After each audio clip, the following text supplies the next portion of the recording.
Okay, now I'm going to show you 20 tips that might help you with your work.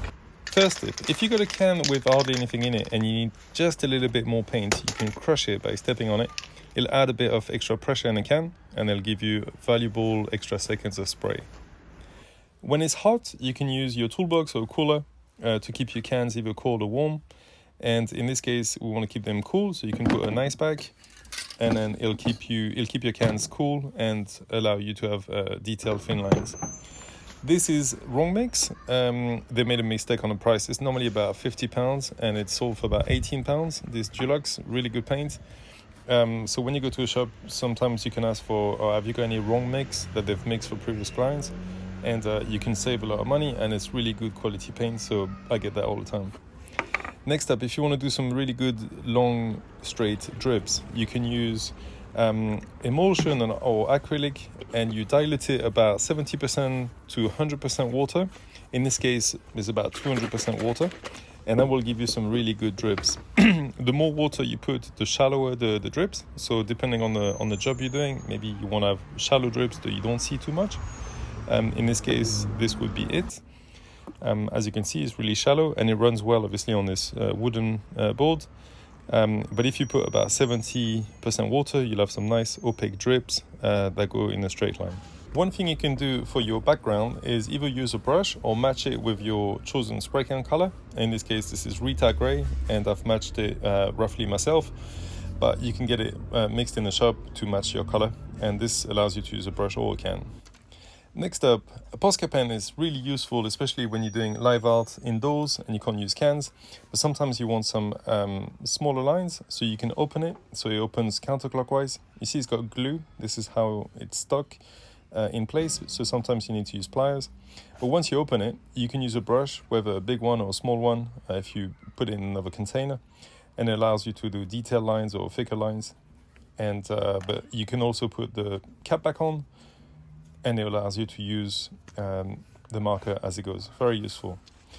If you want to learn how to paint really quickly and well, limit the amount of paint you have and the amount of time as well. In this case, this would be for portrait. So you got a black, medium brown, a light brown, a very light brown, and a white.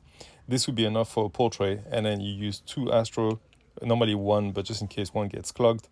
And this will allow you to paint really well. It won't be great at first, but if you keep practicing this way, you learn a lot quicker.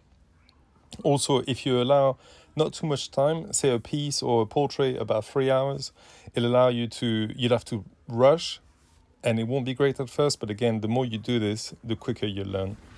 This is a great way when you're traveling, you want to travel light. It allows you to not take a paint tray with you.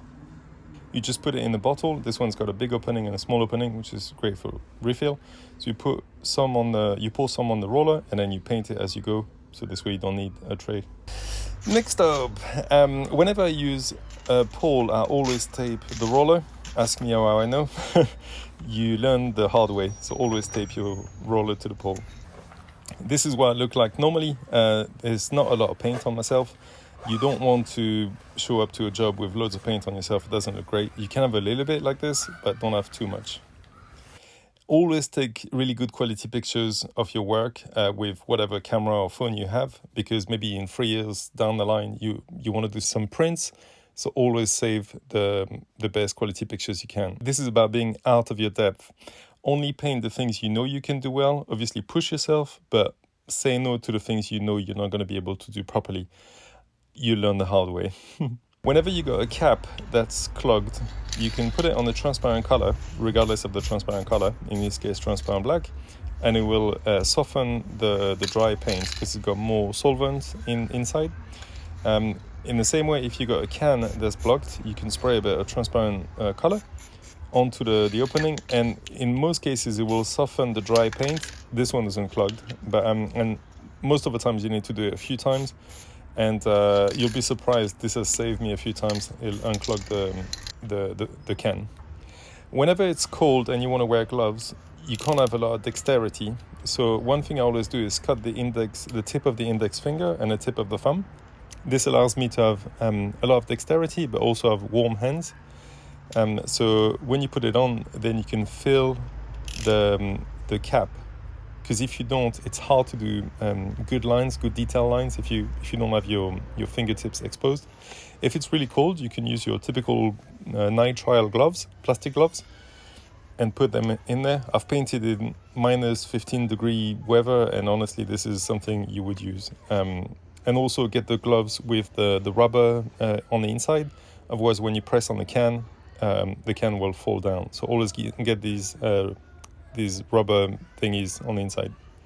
Using a scuttle is a very cool tool. It's better than a tray in most cases, but you don't actually have anywhere to put your brush. This is a tip that I learned from my dad, because he used to be a decorator.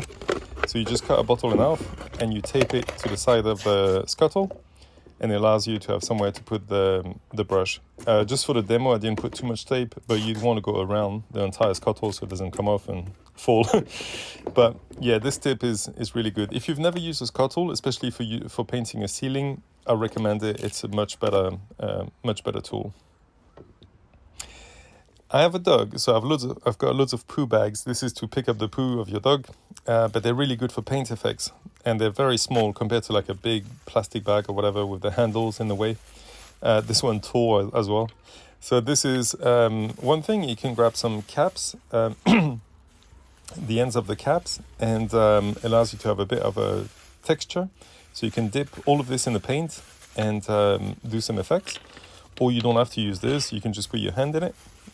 Saves you from having painted hands, and then you can dab the plastic bag in the paint and onto the wall or the surface. You can also crunch it up and then just use it, like this. It's a much smaller bag than a typical, plastic carrier bag, and the handles are always in the way, so this is a good tip.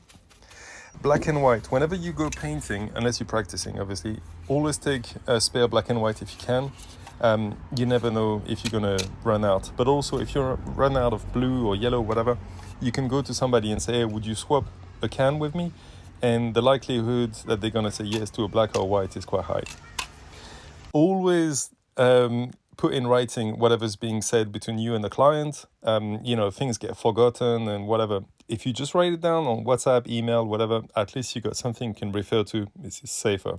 Always take a picture of the person you're painting on top of in a legal spot. It will save bickering and arguments or whatever. So always take a picture. It helps.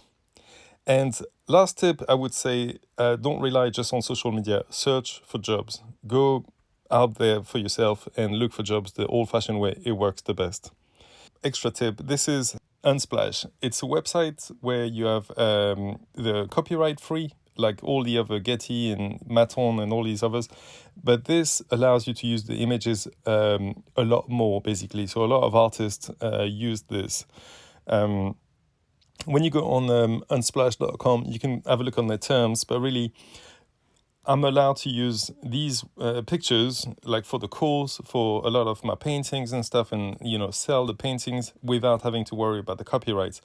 You can go on this, which is one of them. You've also got, with the plus, that's where you pay a subscription. You got the Getty images. I did that at one point. The images, some of them are better. But yeah, they can be free. You can create a collection, download them. So if you click on it, it'll give you their website or whatever they want to put. A lot of the time, they'll just put their Instagram. And if you want, you can give them a shout in your post, but you don't have to. This is the cool thing. And they have a good library. It's not perfect, but they have a lot of images anyway. If you want to go into their terms and condition, you can see where you can use the pictures and not. So that was 21 tips for you, or 22, I don't know, I lost count.